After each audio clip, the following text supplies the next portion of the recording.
Aloha.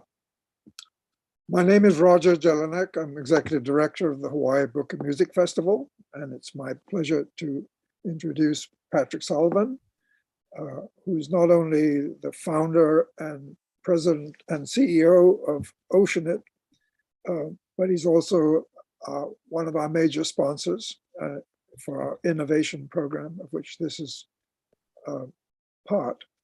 And I'll be moderating this session, and I think you're going to find it absolutely fascinating. So Patrick, take it away. Thank you. And thanks, Roger, and your team there for putting this together. I think it's really important that the state of Hawaii, in particular, University of Hawaii, sponsor this kind of thing, because innovation becomes kind of the seed of change and builds the future. So I think it's, all these conversations over time start to build up, and they actually, I think, make change happen. So it's exciting, and I appreciate all the work. I know it's a lot of work to put this together. I'm going to start by sharing some slides, and let me get this going, make sure everybody can see it. Can you guys see that? Yes. All right. Well, the title of my talk is really defining the edge of energy, but it's part of a program we put together that hopefully will make sense to you as I go through this on energy transformation. And we're involved in a lot of energy transformation issues, but we've adopted a way to think about it, and that's really what I'm trying to share. I think that's what's necessary to make it work. And it's almost antithetical to a lot of things I've done, which I'll talk about in a little bit here. But, there's so much focus on the technology, which of course we live with, and it's a lot of fun. But to make it really work, I think you've got to adjust your thinking. So little introduction, I started Oceanit 30-some years ago, 37 years maybe. We have a few hundred people, maybe 100 PhD level scientists and engineers, mostly in Hawaii, but we've got people in a lot of places now. We've got a facility in Houston where we scale up a lot of technology we create in Hawaii, especially in the energy space. We're a mind-to-market company, so we think of things in fundamental science and drive it into the market. And that's essentially what we do. So we're somewhat technology agnostic, but we live in that world. I should say we focus on technologies, but we're transdisciplinary in our thinking. So we kind of bring in science and engineering as needed all the time as just part of our process. This kind of illustrates a little bit about how we think from the deep science on the left, the blue zone, which is more like a university or national lab. And then the right side is the green zone, which is really how we get products done. So it's really focused on customers and product delivery, execution. And it's connected through the rock and roll zone, because it's not a straight line. If you really map it out, it's amazing what the journey looks like. It's not at all a straight line. But this process we manage under one organization. The culture on the left and the culture on the right are different, but they appreciate each other, and that's how it really works. We can kind of map out the way we do things like this with ideas, programs, projects, and products. And so we develop ideas from basic science, and we try to find sponsors in the government to underwrite the risk, because a lot of the things we do, venture capital won't invest in. It's not the right thing. They want something that's relatively certain. You'll see they're a little more to the right down below here, and government will take a chance on all kinds of things, especially like NSF and DARPA and Office of Naval Research. There's a lot of corporate co-development that we're working with. Companies where their pipelines are bare, the cupboards are bare, so they have huge amounts of capital that they bring to the table. And then, of course, we do a variety of things around scale up. On the left axis, by the way, is risk. On the right axis is benefit. So the risk goes down, the benefit goes up over time as we execute. So it kind of looks like this. We start with interesting and important. And that's almost a philosophic question. we're going through this review right now, fourth quarter of the year. The world is changing. It's different than it was. It'll be different again next year. So we have conversations around what's happening and ask ourselves, what are we doing with our time on the planet and what should we think about? And then you've got this next programmatic phase, which turns out is more driven by requirements. And so that's kind of where the R&D stuff happens. And then projects and products is more around the commercialization side. And you see, you've got what everybody wants is they want to come in at the last minute at the hockey boom or hockey stick, boom. Everything goes up and they make tons of money. We start way to the left for all kinds of reasons.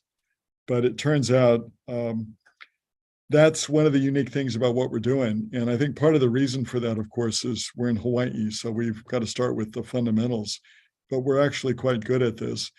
An example that I'm going to kind of review more of the endpoint stuff, but this is a real life example. So, you've got ideas around nanotechnology, which we really started in the 2000s. Interesting and important, not because we were the experts, but because we thought it was an important thing. And then we focused on this one niche called industrial applications in nanotechnology, which then led to a whole bunch of projects and a whole ton of products.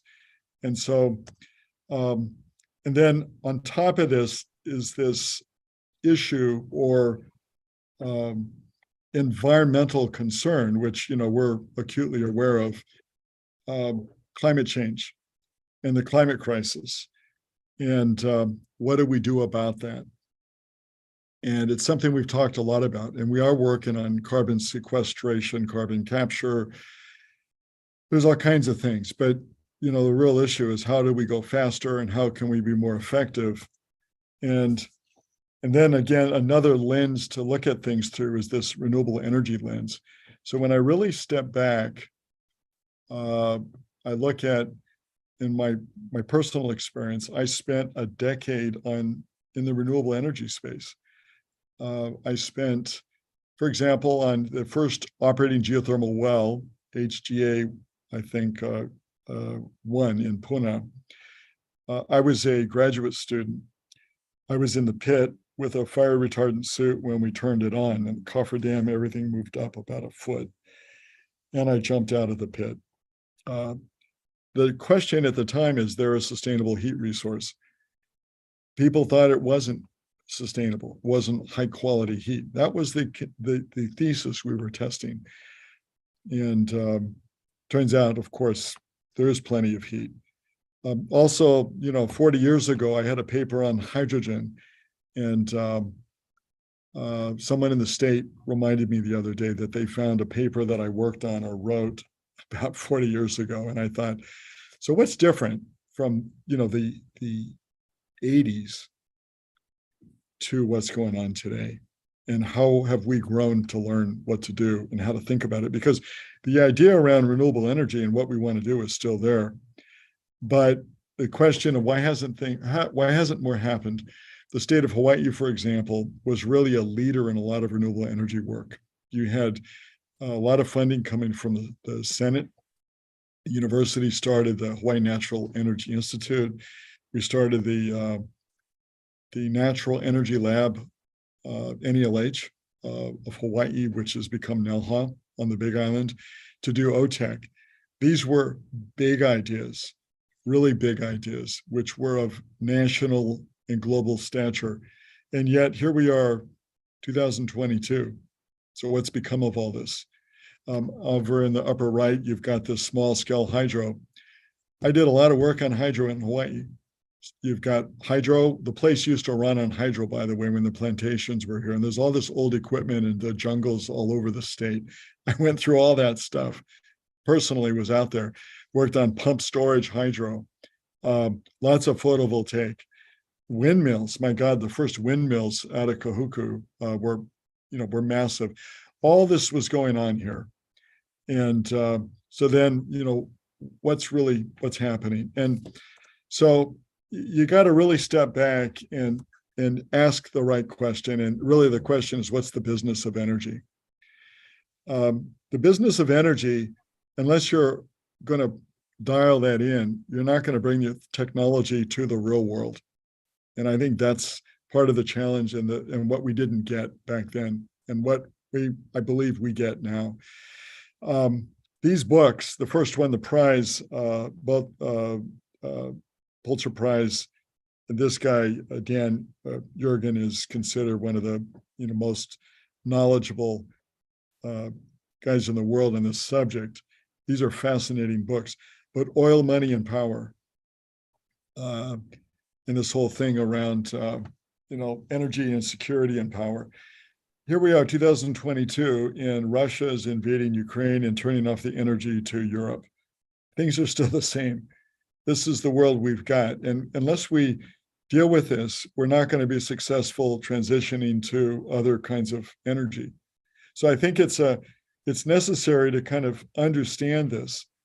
It's a fascinating thing as well, because it's not just about the science, it's not just about the technology, it's about a lot of things. But money and power, energy security, defense, those all are part of what's going on. And so we have to dial that in to really understand how to be effective. So it turns out, as we look at this, the biggest challenge for energy transformation isn't that we can't do the energy projects, is that we've got to think of energy at scale. Scale becomes the big issue. The world runs on energy. That's it. We take it all for granted. We think it's always been like that. It hasn't. But a lot of money changes hands when it comes to energy, and energy at scale is what's necessary. And if we can't do energy at scale, any energy at scale, it's a non-starter. As we've worked with some of these really huge energy companies, like, for example, Shell. So Shell's really interesting. It's run by the Dutch. They pay a dividend to the pensioners, and the dividend is really important to those retirees. But when I spent a lot of time with some of their senior management, it was kind of interesting. But I remember the first time someone said, we're not in the petroleum business. We're in the energy business. In the next 100 years, we won't be in petroleum. We'll be in energy, though, because energy is something everybody needs. But see, it's energy at scale. So that's where you've kind of got to get your head into that. But now comes this kind of whiplash. You've got to think of small to scale. So you've got to be able to go from small and then do this, go to scale. That is an important thing to consider, but that's really what has to happen. And I'm going to walk through some of our experiences and the journey to get there and what that looks like. So you can start small with a drop of water on this surface as we're trying to understand how surfaces behave. We spent a lot of time looking at how to manipulate surfaces, how to engineer surfaces for certain kinds of qualities and certain kinds of performance. And that may sound almost silly, but if you don't understand how a drop of water works, you can't understand how a massive pipeline is going to behave if you're trying to produce a certain kind of performance, because what happens on a small scale turns out is got everything to do with what happens on a big scale. So to see what that looks like, I'll just walk you through a couple things. The first one here is what a drop of water looks like on different surfaces. So, there's steel, aluminum. What does it do to the surface? And the physics of what's happening. And this is your hydrophobic surface. So we created these surfaces to produce this kind of performance. Now, again, it may sound almost silly, but understanding how a drop of water works on a surface is the key to understanding how to do something at scale. Another example, which is related, but it's now you go from a drop on a surface to a small piece of tubing. And we'll show you what this looks like. It's kind of interesting because, trying to communicate these ideas is not so easy. So this is an untreated piece of tubing. The water comes out. We're squirting water in through this little squirted bottle. And And then you've got a hydrophilic, which means the water likes the surface. So the water kind of clings to it and it doesn't move out very quickly. But then you've got this other kind of surface, the one you just saw, an hydrophobic surface, and the water just flies off because the water doesn't want to be on that surface. So this is actually an important understanding on this journey to go to scale, starting with a drop of water and then going to manipulating the surface to get these kinds of effects, because that's really what it takes. So which brings us to this program we developed at Oceanit called EDGE, so energy decarbonization for the global environment. So we're decarbonizing in an operating energy system, as well as sequestering and capturing, as well as creating new kinds of energy. But to really do that, you need a framework to think about it in. And this is the framework. So the energy business operates with these food groups: exploration and production, transmission, refining, and distribution. And in each one of these groups, you have different kinds of enterprises, different kinds of offerings. And each one of them has to go through a transformation in order to make an energy transformation work if you're going to do energy at scale. And it's kind of interesting because the E&P space is where everybody kind of focuses. You've got a guy going, putting it in an oil well, but clearly you've, windmills, OTEC plants, that's what's in the lower bottom there. Plus, there's a lot of other things going on in the production of an energy product, producing energy. One of the things we've been doing is focusing on hydrogen with a new technology to produce hydrogen in a way that's not being done today. So today, hydrogen is produced with electrolysis, mostly. Electrolysis was actually demonstrated the first time, I think, in 1800. And we're still doing it 220 years later. And we're maybe doing it better than we used to, but it's still a very complicated process. And yet there's all kinds of water in the world that's not usable for hydrolysis, unless you go huge amounts of filtration, which is quite expensive. So we took a technology that we've been working on in the defense space and applied it to hydrogen to take directed energy into all kinds of funky water, starting with waste products. In the energy space, I think it was Chevron that told me they're actually in the water business. They produce 50 barrels of water for every barrel of oil. Think about that. There's a water crisis, and these energy companies produce and use huge amounts of water, but it's not drinkable water. It's got all kinds of junk in it. It's a huge problem. So they have to find ways to dispose or process that water. It's quite expensive, and it goes into the cost of energy. So we thought, what if we take the water they can't use and direct, put energy into it? Turns out we can produce hydrogen from that. And so we're in the process now of, we got a small version we call Baby Halo, which we're operating now. We're building a big version, which we'll probably build in Houston. And we've got a big partner that take that system up to Alaska. And so there's a bunch of money going into it from these energy companies, but it's a scaled demonstration of this idea. And if it works the way we think it will, it's still early, it could create a whole new source of hydrogen. Now we're producing hydrogen. And so it's kind of a big step. Okay, then you get into this question of, so now what? There's a whole bunch of things there, and I'll explore some of these, but this one I thought was interesting. So a lot of people may not realize that one of the biggest producers of hydrogen for use in energy is Saudi Arabia. And they're shipping container loads to Japan. Japan is trying to get off of nuclear energy. At least they were before Russia started invading Ukraine. Ammonia is really interesting, NH3. So you've got one nitrogen and three hydrogens. So if you can ship it as a liquid like this, and when you go to the supermarket, the drugstore, you can find bottles of ammonia. We know how to handle ammonia. Ammonia is not a question. The science is pretty well settled on what to do with it. it's a nasty material, don't get me wrong, but it's not a mystery, and you don't have to have cryogenic systems. You don't have to have like very sophisticated storage facilities like you do for liquid hydrogen. Doesn't mean we wouldn't do liquid hydrogen either, but this is another way to do it. Now, we're involved in the thing now to look at how do we combust ammonia directly. And you've got to capture the nitrous oxide, but now you've got a fuel without petroleum, but you still need to use nitrogen as a carrier and circulate it. So it's another way to think of hydrogen.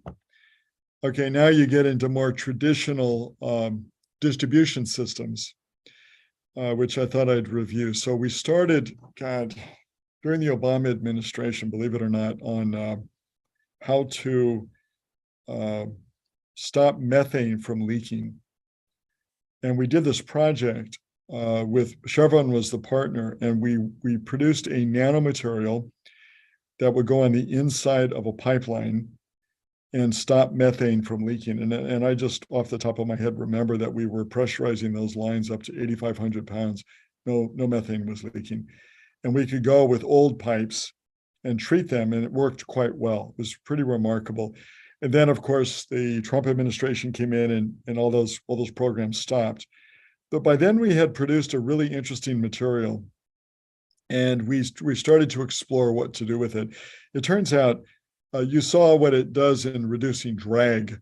Turns out it reduces drag by about 25% in these kind of pipelines, and it increases throughput by about 15%. So you can have a fixed asset, and you can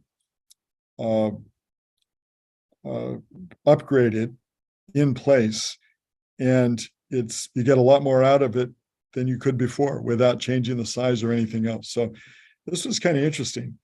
When you look across the US too, you've got lots of pipelines, and this is a map of methane pipelines across the US. There's roughly 3.5 to 4 million miles of pipelines that exist today that move methane. So we thought, well, that's interesting. If you could actually use those pipelines, both clearly the methane lines, as we were doing with DragX, but for other kinds of lines, reducing the footprint of the cost of energy and amount of carbon. But these are all what pipelines look like around the country. We produced then a system, and this little video will kind of show you what it looks like. It's a pig system, a pigging system. So a pig is a device you stick in a pipeline like a spit wad, but you can use it to service the pipeline. So this is an example if you've got a blockage or a problem in a pipeline. And we've done a whole bunch of these projects just like this with DragX. And you can have a blockage, and you can actually go through the pipeline, get rid of the blockage, and then lay down about a mil or so of this DragX material. It's a nanocomposite material with a pig. It looks just like that. And so you can do thousands of miles. We've got projects coming up in, for example, the Middle East and the mainland and in Europe on treating pipelines just like this, where you have these pigs that you put into the pipeline. So this is, kind of an interesting example of an untreated and a treated surface. The treated surface looks, pretty darn good, and is, reduces, there's a reduction in drag and increase in throughput. So now you add to that this thing that's kind of going on now. We have a new version of it, which we call HydroPel. And so now what you can start doing is loading hydrogen gas into a methane line. The big problem with that everybody's worried about, and it's not a little problem, is an issue called hydrogen embrittlement. And because hydrogen is a small molecule, as you see in the periodic table, it's kind of a little molecule.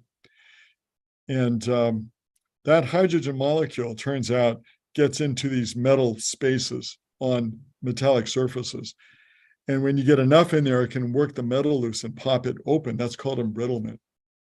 And so we actually started a project about 5 years ago dealing with an embrittlement problem for the Department of Defense on how to stop it from happening on some surfaces used of all things on aircraft. So it was kind of interesting. Turns out it works pretty well. But then we thought, can we put this in a pipeline? So we've been actually laying down this surface we call HydroPel using the pigging system like we just showed you, so that you can start adding methane or hydrogen with methane and methane gas lines. This blue light, we also have these AI-driven robotic pigs that can go in and actually do an inspection, document what happened. And we've got a virtual reality piece, which is coming up, but it's very cool, where you can actually walk into the pipeline with a headset and inspect things like you're actually, like you're really shrunk down, kind of like in a movie. It's very cool.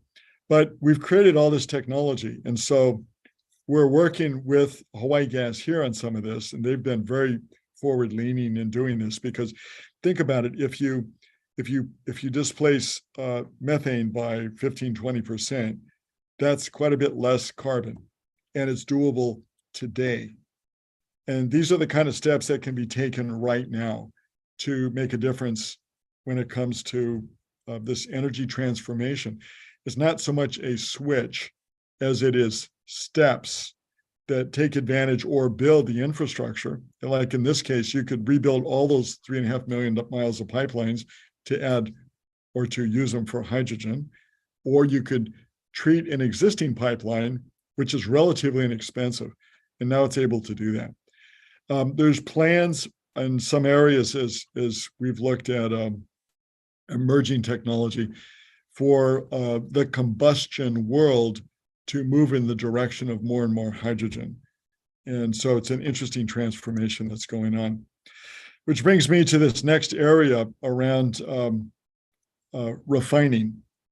And so I'm going to talk about a thing we're doing with HeatX.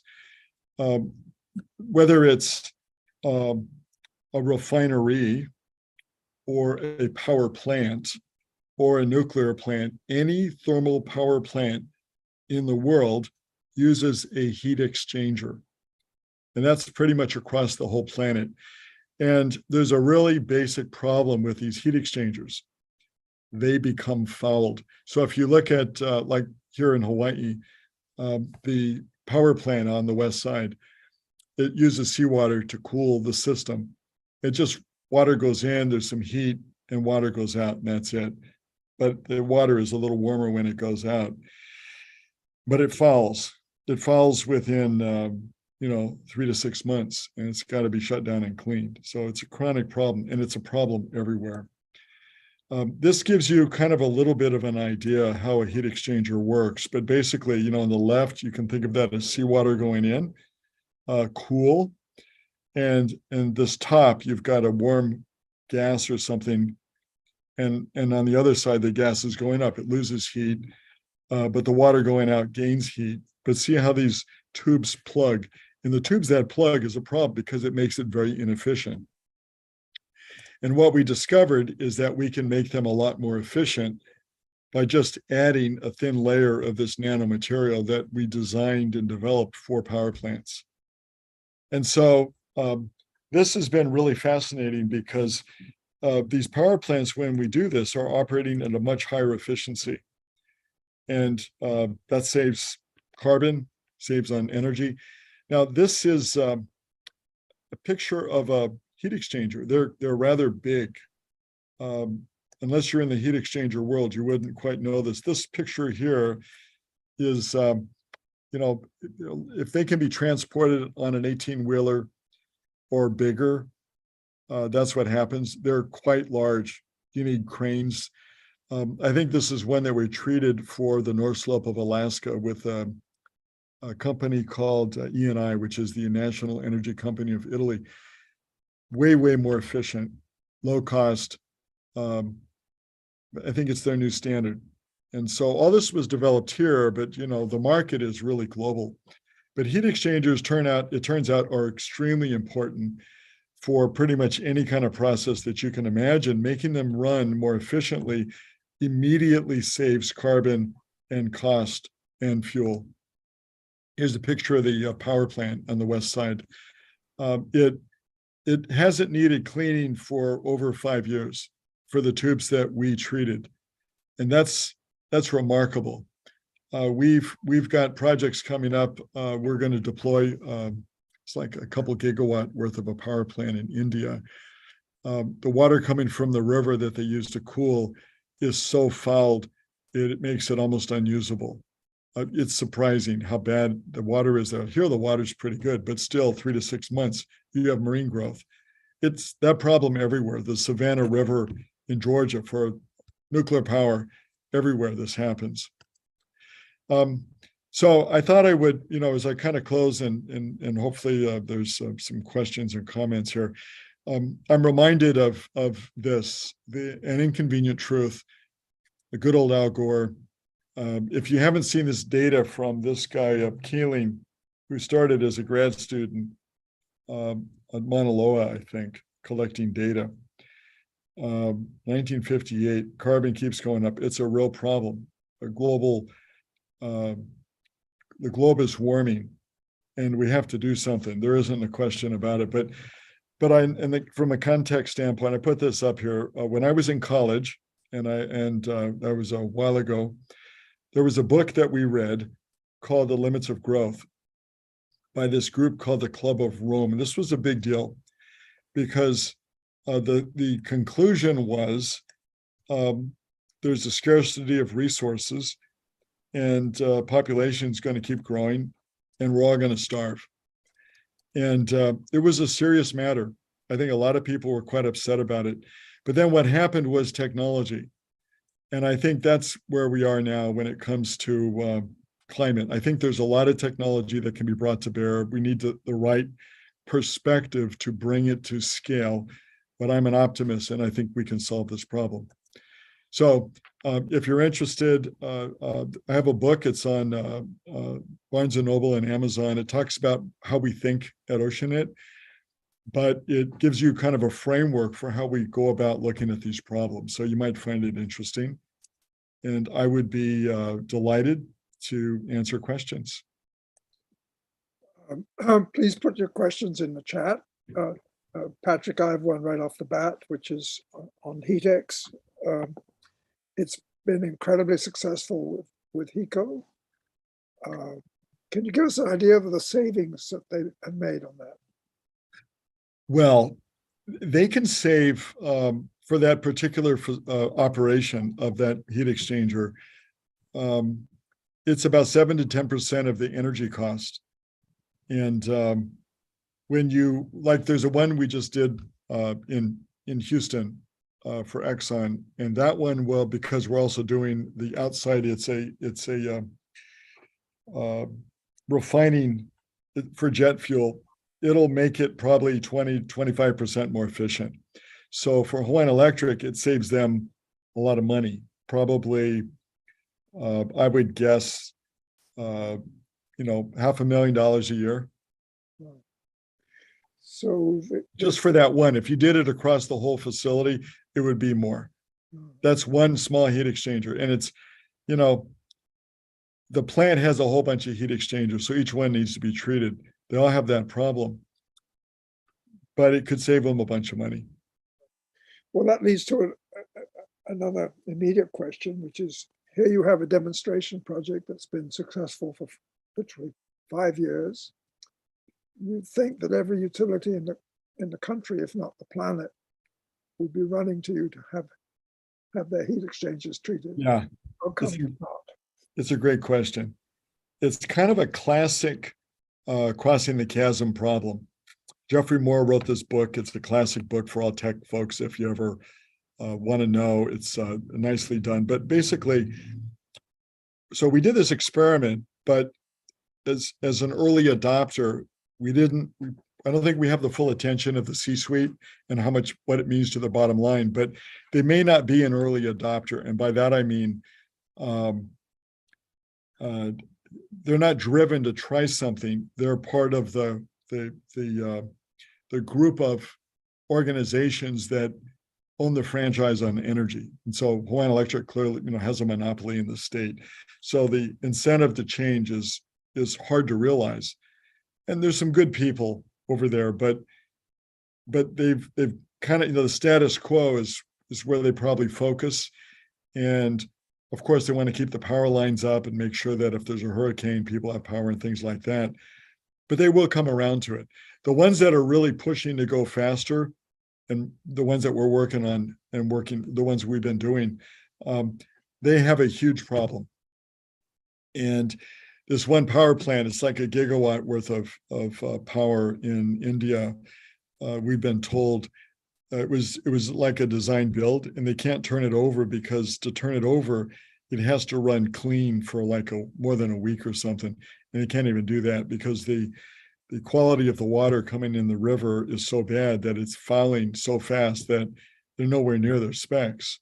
The guys up in Alaska, it was a nightmare problem. And what they were telling us, this is, the Italians, that it, instead of cleaning it every 3 months, it's operating for 2 years, no problem. It was like totally different. They said, if all we get is 2 years, we're making money. So the guys that are really pushing to go faster are the ones that have these kind of problems. But what's happened with E&I, for example, is now the CEO, what they call the C-suite, we're working with them. When we started, we weren't working at that level, but now we're working at that level because they've asked us to work enterprise-wide across their entire footprint. And so these big energy companies like that, they, in their case, they bought the British Petroleum assets in Alaska when BP had the big blowout in the Gulf of Mexico. So that made them much more prominent in Alaska. And because of that, they're trying to figure out how to do a better job. And so it's this and a variety of other technologies that we have that they want to roll out across the whole enterprise. Similar conversations with Shell and Chevron, same kind of things happening with Exxon and Aramco. It always starts and goes like that. When it comes to the utilities, there's got to be an incentive for them to want to do this, and it'll happen. It's just you've got the laggards when it comes to really creating that standard. But I think we'll get there. You'd think 25% savings would be quite an incentive. Yeah, you would think. There's a question in a cap from Paul Castillo. He says, how about building a resilience hub on Oahu? What would be the recommendation for Kapolei residents? That's a really interesting idea. To really create a resilience hub, we've been actually looking at this kind of thing. Department of Energy and Department of Commerce are looking at building some hubs, and so we're suggesting Hawaii make an offering. But I think what is a resilience hub? Well, you want something that'll withstand, be there after a major traumatic event like a tsunami, or with some of the tension in Asia. If there was something that would cut off the supply of energy to the state of Hawaii, we rely heavily on petroleum. So we would like to, and we should have the ability to produce and store energy. And the irony of ironies is Hawaii has the ability to do already, just that. But what's probably needed is a way to do that at scale. And I think if we were to all sit down and agree on doing it, there's no question that it could be done. So for example, just putting it out there, and it's a much longer conversation, the AES coal plant was just taken offline. That's a 180 megawatt coal plant. Now, coal is a terrible thing, no question, but that's 180 megawatts of power that isn't there. And of course, we're going to have batteries, and there's a variety of things that are being done to compensate for that. You've got this program with Hawaiian Electric that everybody can have a battery pack in their house that they can draw down from, so you have distributed power. There's a whole bunch of things. But you could take that facility, and again, there's more complicated than just that, because you'd have to change out parts and everybody has to want to do it. But I think you could run the whole thing on hydrogen. Now, that assumes a bunch of things, but based on what we see, you could do that, but you would then produce hydrogen and store it. And the way you store it could be different. You could do the hydrogen liquid or in some gaseous form, but you could also add, pull some nitrogen in and store it as ammonia. And there's a bunch of really interesting work going on in combusting ammonia. So this whole rethinking how we do combustion, something that we could actually do, or it's worth exploring. So I think we shouldn't surrender our imagination to say it can't be done. The technology today is much different than the technology was 10 years ago. So, but the thing in my mind that's really clear is everything in the energy space has to have and be pointed at scale. The state of Hawaii uses a lot of energy. So you can't just have a little bit, you need to be able to produce a significant amount. And Hawaii could be an exporter of energy. We could flip the script on the state. And last comment on that, but I mean, and again, I'm an optimist, so I have to curb, you can interpret what I'm saying with a grain of salt. But if you haven't been to Iceland, you should go to Iceland. It's a very cool place. We bicycled all over. It's a nice people, beautiful place. But what's interesting is they are using geothermal to produce energy. And of course, they're smelting bauxite to produce aluminum, and they're selling excess energy to Britain. But in talking to some folks that grew up there, what they explained to me, because it gets pretty cold sometimes in the winter, and they said, the conversation used to be around finding firewood and trying to be warm for the winter. With geothermal, the conversation shifted to, should we sell more energy to the Brits or somebody else? How do we feel about that? And they've invested heavily into education and research and universities and infrastructure. Conversation totally changed because they had abundant energy and they were sitting on that energy the whole time. So a lot of things can change. What was unthinkable become possible, and what's possible can be transformative. So I think the state of Hawaii could be an exporter of energy, but the desire has to be there. But I think that's a achievable goal. It would take the edge off of the dependence on tourism, which, it's great to have tourists, but I think if we had other industries to augment that, we'd have a more diverse economy and more people that could afford homes, and the state would change, and I think it'd be a net positive. So some people might argue that trying to do this from Hawaii puts you at a disadvantage if you were doing this on the mainland, whether in Silicon Valley or pretty much anywhere. You'd have a much easier time going to scale. What keeps you in Hawaii? Boy, that's a really good question. Well, the short answer is it's home. And my family's here. There's no place I'd rather be.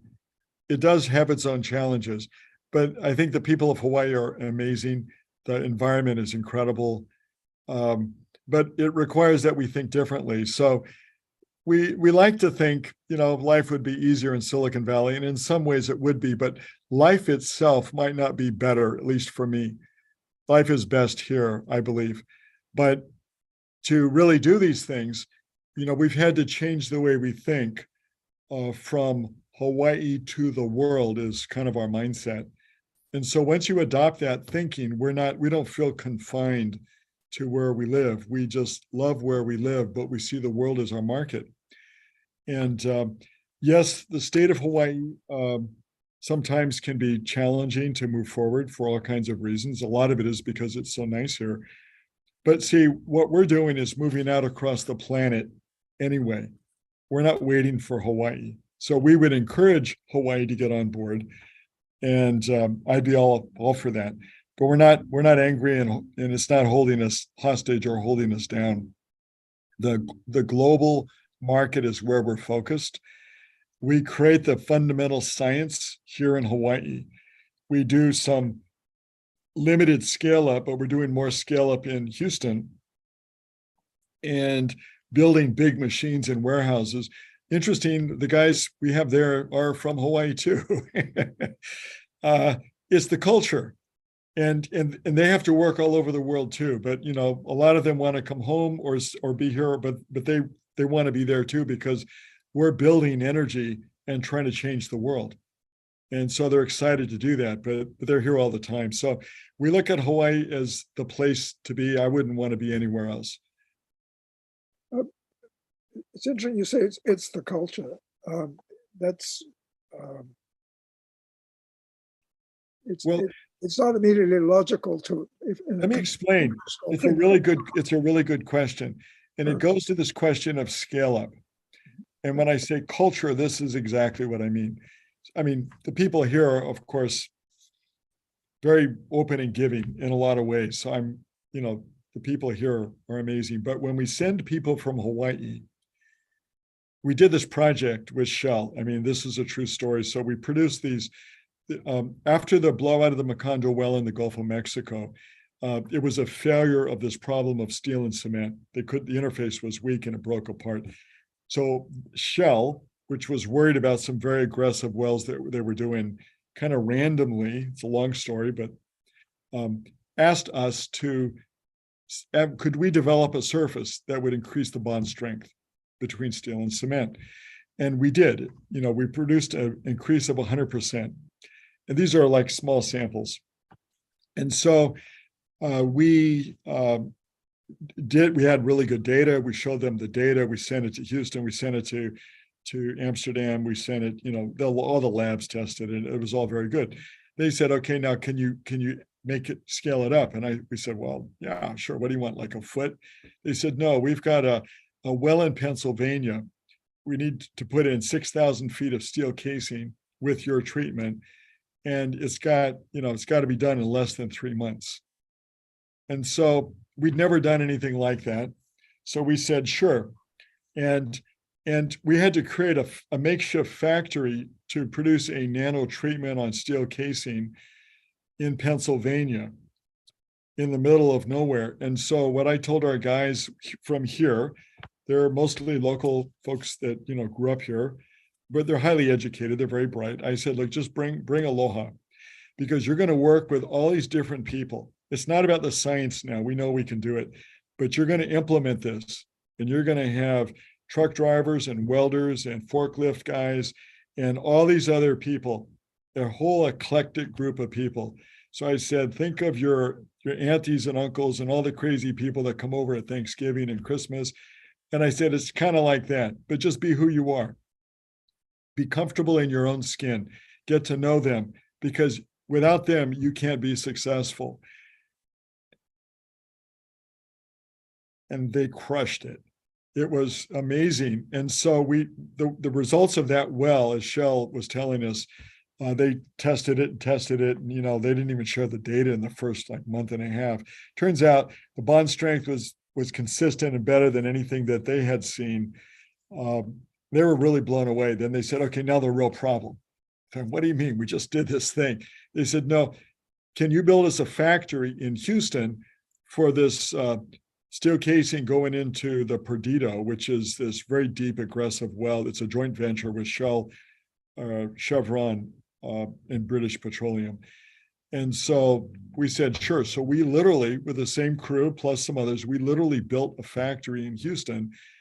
And steel casing, one piece of steel casing can weigh, a ton, right? I mean, you got cranes and just crazy stuff, and chemicals and electricity, and it's nanotechnology at scale. And performance has been excellent. So we deployed into the Gulf these very deep and aggressive wells. And all this was done from start, the small samples, to finish in 18 months. And that's what I mean by culture, because that was done with folks from Hawaii.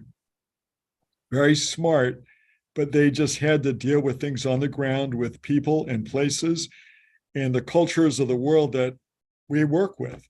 And the energy business in particular is quite a dynamic thing of cultures from all over the planet. And being from Hawaii, it turns out, is a real asset, because the culture of Hawaii works well dealing with people around the planet. So it's kind of a sleeper, because people don't think about it that way. But one of the key things for us to be successful is Hawaii. Would that have fixed the Macondo well blowout? Yeah, I mean that was there was a movie about it, Deepwater Horizon, but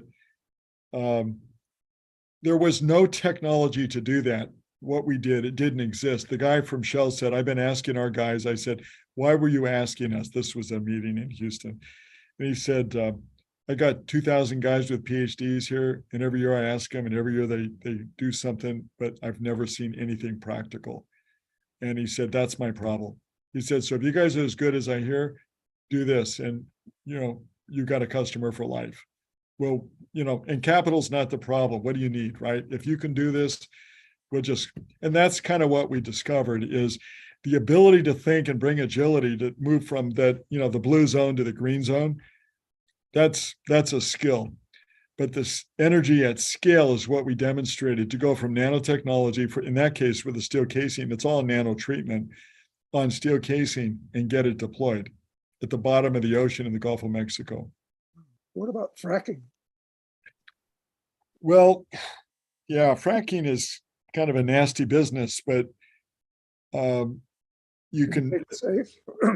well, you can imagine what's going on right now as the U.S. is producing energy and natural gas with the winter coming to Europe, and the Ukraine's at risk of freezing, and the Germans at risk of an economic calamity with Russia shutting off all of its gas. So the U.S. is trying to pull out all the stops and deliver as much gas as possible. A lot of that gas is coming from fracking. One of the problems there is the water that's used in the fracking process, and we're doing a bunch of things. We may actually make smart materials. We can interrogate a frac.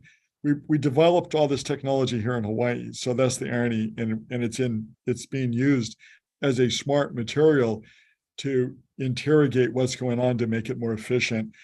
But the water that they use has got all kinds of crap, all kinds of nasty things in it. And that's where Halo becomes a way to produce a useful product, hydrogen, from water it's got a bunch of things in it that they use in fracking. And that actually makes things better, believe it or not. So the fracking thing is not going to stop anytime soon, but it's not a long, you got all kinds of problems with fracking. Least of all, on the water piece, by the way, if you look at in Oklahoma, they were taking the frack water and pumping it into the ground, and there's a thing called induced seismicity. And what that means is they make their own earthquakes. So the buildings in Oklahoma are getting all beat up because they're creating earthquakes from all this water that has all this chemical in it that they pump into the ground. And here we need a lot of water in the country. There's a climate problem, there's a drought, and water is used in all these things. I mean, it's hard to get your head around it all, but what we're doing is taking water that's not usable and in a lot of ways is hazardous, but being able to produce something like hydrogen from it. And on top of that, one of the things we're looking at is also extracting rare earth metals right out of that water. Because the water that's coming up from the deep part of the world, geology, from the depths there has all kinds. So we think we can do that too. Wow. Well, that's absolutely fascinating. We actually have an event tomorrow morning at 8 a.m. Featuring an expert based in London who's written an extraordinary book called Water, a Biography. And it's a history of water, how water has controlled civilization. And bottom line in his thinking is that the solution for the coming water shortage is political, it's not technological. Water, a lot of people think water is the next oil. Yeah. The wars will be fought over water. And the way the world is going with all these climate changes and water, you're just starting to see the beginning of this water problem. So there's no question water is vitally important and something taken for granted. And just look at the issues here. I mean, this is a small thing going on with Red Hill, but we have really good water in Hawaii. When things aren't managed well, you end up with that kind of calamity. And a lot of people are suffered and a lot of people are worried. And so, yeah, water is always taken for granted until it's not there, and then it's a nightmare. Yeah. And we have another panel on the medical and legal implications of Red Hill, which we haven't heard that much about so far. So we have an attorney who has one kind of agenda, and we have a doctor who has a different agenda because he's beginning to see the long-term effects. And we have Ernie Lau, who is trying to manage it all in one panel. So that's coming up next week. That'll be interesting. Our time is up, Patrick, and I'd like to thank you very much for a really wonderful presentation. And I'm glad you're in Hawaii. Well, thank you. I wouldn't want to be anyplace else, but again, it's that mindset from Hawaii to the world. And so we think Hawaii has something to offer the planet. And this is just one little thing, but I think if we all work together, we can make the world a little better.